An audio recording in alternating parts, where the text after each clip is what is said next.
ಕಾಣ್ತದೆ. ಸರ್ಕಾರದಲ್ಲಿ ಭೂ ಕಬಳಿಕೆ ಮಾಡಿರುವ ಕಳ್ಳರುಗಳು ಥರ ಹೊಟ್ಟೆಪಾಡು ಅನ್ನ ಬೆಳೆದುಕೊಳ್ಳೋ ರೈತರನ್ನ ಭೂ ಕಳ್ಳರು, ಭೂ ಕಬಳಿಕೆದಾರರು ಒಂದು ಮಟ್ಟಕ್ಕೆ ಇವರಿಗೆ ಹಣೆಪಟ್ಟಿ ಹಚ್ಚಿ ಮಾಡಬಾರ್ದು ಅಪರಾಧ ಮಾಡಿ ನಾವು ಕಂಡಿದ್ದೀವಿ. ಕರ್ನಾಟಕ ರಾಜ್ಯದಲ್ಲಿ ಯಾವ್ಯಾವ ರೀತಿ ಭೂ ಕಬಳಿಕೆ ಮಾಡಿದ್ರು ದೊಡ್ಡ ದೊಡ್ಡ ಮನುಷ್ಯರುಗಳು, ದೊಡ್ಡ ದೊಡ್ಡವರು ಎಷ್ಟೇ ದೊಡ್ಡಕ್ಕೆ ಬೆಳೆದ್ಬಿಟ್ಟಿದ್ದಾರೆ ಅನ್ನೋದು ನಾವು ನೋಡಿದ್ದೀವಿ.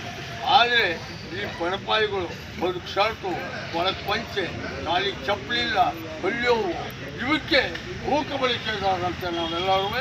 ಇವರೆಲ್ಲ ಜಮೀನು ಹೊಡ್ಕೊಂಬಿಟ್ಟಿದ್ದಾರಂತೆ, ಜಮೀನು ಕಿತ್ಕೊಂಬಿಟ್ಟಿದ್ದಾರಂತೆ, ಜಮೀನಿನಲ್ಲಿ ಎಲ್ಲ ಮಾಡ್ಕೊಂಡು ಕೋಟ್ಯಾಧಿಪತಿಗಳಾಗ್ಬಿಟ್ಟಿದ್ದಾರಂತೆ ಅನ್ನೋ ಮಟ್ಟದಲ್ಲಿ ನಮ್ಮಗಳ ಮೇಲೆ ಕೇಸ್ ಹಾಕ್ತಾರೆ ಅಂತಂದರೆ, ನಮ್ಮನ್ನೆಲ್ಲ ನೀವು ಜೈಲಿಗೆ ಹಾಕಿಸ್ಕೊಡ್ತೀವಿ ಅಂತಾರೆ ಅಂದರೆ ಯಾವ ಮಟ್ಟಕ್ಕಾಗಿಲ್ಲ.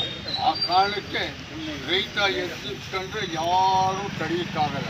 ಹಿಂದೆ 80ರ ದಶಕದಿಂದ ರೈತರ ಹೋರಾಟ ನೋಡಿದ್ದೀವಿ. ಆ ದಿಕ್ಕಿನಲ್ಲಿ ನಾವಂತೂ ಈ ಯುದ್ಧದಲ್ಲಿ ಗೆಲ್ಲೇಬೇಕು ಅಂತ ತೀರ್ಮಾನ ಮಾಡ್ಕೊಂಡು ಹೊರಟಿದ್ದೀವಿ.